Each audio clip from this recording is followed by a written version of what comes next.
Assalamualaikum warahmatullahi wabarakatuh. Anak-anak kelas 7 yang saya banggakan, alhamdulillah pada kesempatan kali ini kita masih berjumpa meskipun melalui pembelajaran daring. Pada kesempatan kali ini kita masih belajar bab 2, yaitu tentang perjuangan Nabi Muhammad SAW melakukan perubahan. Masih membahas tentang respon pada dakwah Nabi Muhammad SAW di Madinah. Tepatnya adalah bagaimana sejarah perjanjian Hudaybiyah. Namun sebelum pelajaran ini kita mulai, mari kita bersama-sama buka dengan bacaan basmalah. Bismillahirrahmanirrahim. Perjanjian Hudaybiyah.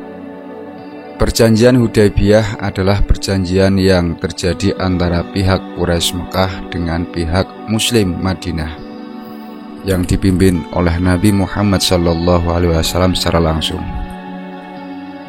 Perjanjian ini terjadi karena kaum Quraisy Mekah melarang kaum Muslimin Madinah untuk masuk ke Mekah dalam rangka melaksanakan ibadah haji umroh. Pada akhirnya Nabi Muhammad SAW mengajak mereka untuk bernegosiasi hingga mengadakan perjanjian damai. Kaum muslimin Madinah pun menyetujui langkah Nabi Muhammad, yaitu bahwa jalur diplomasi lebih baik daripada peperangan. Kejadian ini pun diabadikan dalam Al-Quran, kisah surat Al-Fath ayat 24. Saat itu Nabi Muhammad SAW mengizinkan kaum muslimin untuk mengadakan perjalanan ke Mekah. Perjalanan tersebut bertujuan untuk melaksanakan ibadah haji. Hal ini disambut gembira oleh kaum muslimin Madinah. Kira-kira sebanyak 1.000 orang mulai berangkat menuju Mekah pada tahun 6 Hijriah atau 628 Masehi. Demi menghilangkan prasangka kaum Quraisy Mekah, maka Nabi pun melarang kaum muslimin untuk membawa senjata kecuali binatang korban dan pedang untuk memotong binatang. Selain itu, kaum muslimin hanya diperbolehkan mengenakan pakaian ihram. Berita mengenai perjalanan Nabi Muhammad SAW dan kaum muslimin untuk menunaikan ibadah umrah akhirnya sampai ke telinga masyarakat Quraisy. Mereka curiga karena bisa saja sebagai taktik belaka untuk menembus kota Mekah. Para pemuka Quraisy pun tetap berpegang teguh pada pendiriannya untuk melarang Nabi Muhammad SAW dan kaum muslimin masuk ke Mekah. Kaum Quraisy mulai menyiapkan pasukan sekitar 200 orang di bawah pimpinan Panglima Khalid ibn Walid untuk menghalangi Nabi dan pengikutnya masuk ke Mekah. Rombongan dari Madinah yang sedang menuju Mekah akhirnya mengetahui hal tersebut setelah Nabi bertemu dengan seorang dari suku Ka'ab. Orang tersebut mengatakan bahwa kaum Quraisy telah menuju ke suatu daerah Kiral Gharim dan mereka bersumpah untuk menghalangi Nabi Muhammad SAW dan kaum muslimin memasuki kota Mekah. Nabi Muhammad SAW berupaya mencari jalan lain untuk menghindari agar tidak bertemu dengan kaum Quraisy. Satu-satunya jalan yang dapat ditempuh adalah berkeliling dengan mengitari gunungan. Sedangkan untuk mengitari jalan baru tersebut amatlah sukar. Setelah menempuh perjalanan yang amat melelahkan, akhirnya rombongan tersebut sampai di suatu daerah yang bernama Al-Hudaybiyah. Melihat kondisi tersebut, kaum Quraisy pun mulai ragu untuk mengambil inisiatif penyerangan. Mereka akhirnya mengutus beberapa orang dari kalangan, yaitu Budal ibnu Warqah dan Hulais Al-Habisi untuk menanyakan maksud sebenarnya menuju kota Makkah. Nabi Muhammad SAW menjawab bahwa tujuan sebenarnya hanyalah untuk melaksanakan ibadah haji umroh dan bukan untuk memerangi mereka. Namun pihak Quraisy tidak percaya begitu saja. Mereka pun kembali mengirimkan utusannya untuk bertemu Rasulullah, yaitu Urwah ibnu Mas'ud al-Saqafi. Laporan Urwah, seorang yang cukup disegani di masyarakatnya, pun tidak ditanggapi.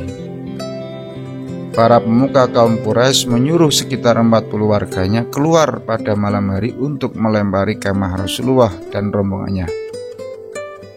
Sebelum mereka melancarkan aksinya, pihak Nabi Muhammad SAW sudah mengetahuinya dan mereka tertangkap basah lalu digiring ke hadapan Nabi. Nabi pun memaafkan dan melepaskan semuanya tanpa tinggal seorang pun. Nabi Muhammad SAW mengambil langkah positif dengan mengutus Utsman bin Affan kepada pemuka kaum Quraisy. Perundingan tersebut akhirnya menghasilkan kesimpulan bahwa hanya memperbolehkan Utsman bin Affan untuk melaksanakan ibadah umroh. Perdebatan panjang dan waktu yang cukup lama tersebut menyebabkan munculnya desas-desus bahwa Utsman telah dibunuh secara muslihat. Nabi Muhammad SAW dan pengikutnya merasa gelisah.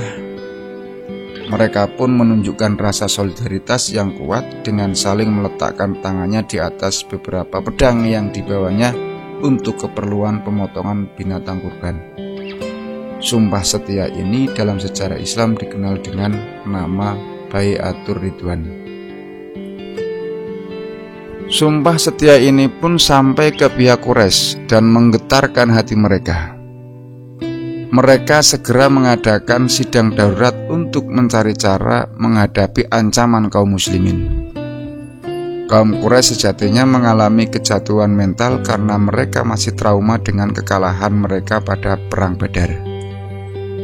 Pada Perang Badar, kaum muslimin dapat mengalahkan kaum Quraisy walaupun dengan pasukan yang jauh lebih sedikit. Kabar mengenai kejatuhan mental para petinggi Quraisy dan kepulangan Utsman bin Affan membuat kaum Quraisy percaya bahwa kedatangan Nabi dan pengikutnya hanyalah untuk melakukan ibadah umroh dan bukan untuk berperang. Pihak Quraisy pun akhirnya mengirimkan utusannya untuk melaksanakan perundingan guna menghindari kesalahpahaman. Upaya untuk mencapai titik kompromi diwakili oleh Suhail ibnu Umar dan kaum muslimin diwakili oleh Nabi Muhammad SAW. Maka pertemuan tersebut menghasilkan perjanjian Hudaybiyah. Isi dan tujuan perjanjian Hudaybiyah. Secara garis besar, isi dari perjanjian Hudaybiyah adalah: dengan nama Tuhan, ini perjanjian antara Muhammad dan Suhail bin Amr, perwakilan Quraisy. Tidak ada peperangan dalam jangka waktu 10 tahun. Siapapun yang ingin mengikuti Nabi Muhammad diperbolehkan secara bebas, dan siapapun yang ingin mengikuti Quraisy diperbolehkan secara bebas. Seorang pemuda yang masih berayah atau berpenjaga, jika mengikuti Muhammad tanpa izin, maka akan dikembalikan lagi ke ayahnya dan penjaganya. Bila seorang pengikut Quraisy, maka ia tidak akan dikembalikan.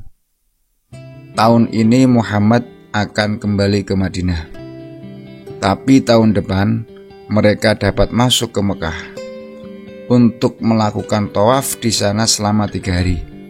Selama 3 hari itu, penduduk Quraisy akan mundur ke bukit-bukit. Mereka haruslah tidak bersenjata saat memasuki Mekah. Berdasarkan pernyataan tersebut, maka inti dari perjanjian Hudaybiyah adalah: pertama, diberlakukannya gencatan senjata antara Mekah dengan Madinah selama 10 tahun. 2. warga Mekah yang menyeberang ke Madinah tanpa seizin walinya harus dikembalikan ke Mekah. 3. Warga Mekah yang menyeberang ke Madinah tanpa seizin walinya harus dikembalikan ke Mekah. 4. Warga Madinah yang menyeberang ke Mekah maka tidak boleh kembali ke Madinah. 5. Selain warga Mekah dan Madinah, dibebaskan memilih untuk berpihak ke Mekah atau ke Madinah. 6. Nabi Muhammad SAW dan pengikutnya harus meninggalkan Mekah, tetapi diperbolehkan lagi kembali ke Mekah setahun setelah perjanjian itu. Mereka akan dipersilakan tinggal selama 3 hari dengan syarat hanya membawa pedang dalam sarungnya. Maksudnya membawa pedang hanya untuk berjaga-jaga, bukan digunakan untuk menyerang. Selama 3 hari itu kaum Quraisy Mekah akan menyingkir keluar Mekah. Akibat perjanjian Hudaybiyah.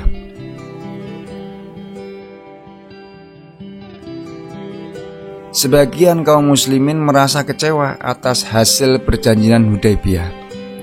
Mereka menilai bahwa perjanjian itu merupakan suatu kelemahan dan kekalahan.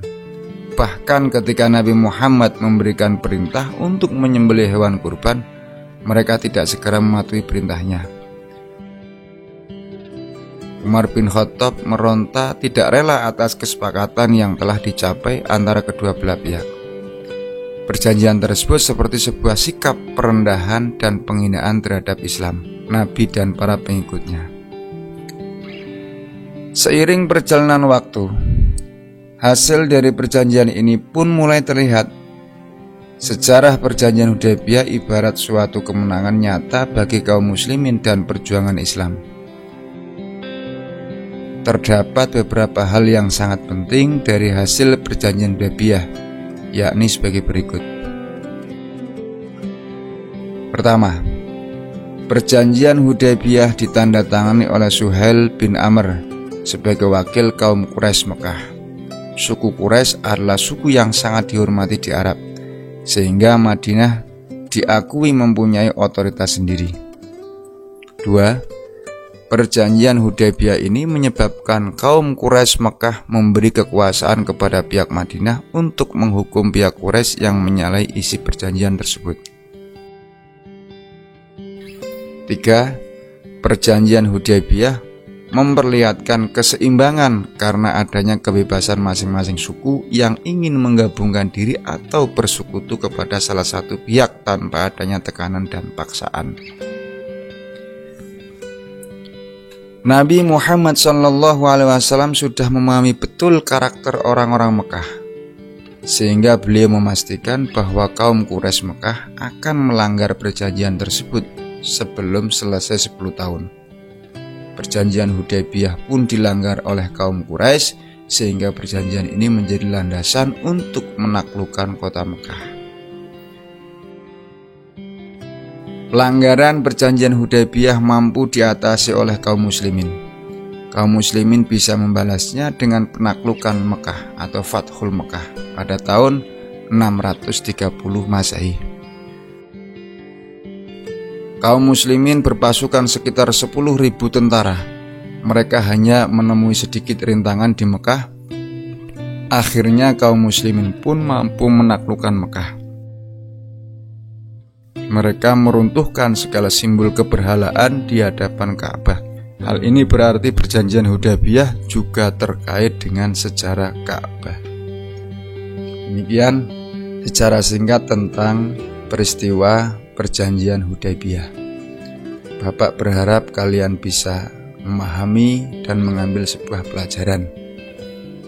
Tentunya sikap Rasulullah yang menjadi teladan atau contoh di dalam taktik untuk menuju kemenangan, sehingga langkah peperangan itu dihindari dan Rasul kemudian mengambil langkah damai, yaitu dengan mengadakan sebuah perjanjian.